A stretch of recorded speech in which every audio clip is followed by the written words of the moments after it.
We're going to call this Yodette. And Yodette is something I decided to make to fill a hole in my sink. Now, the original audio for all of this was pretty corrupted with people around me, so enjoy some montage copyright-free music until I'm ready to talk again.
And there it is.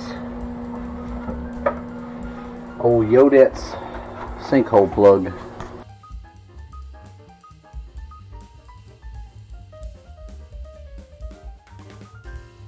I know someone asked me, why would you stay up all night to print a 3D Yoda with booze just to cover a sinkhole?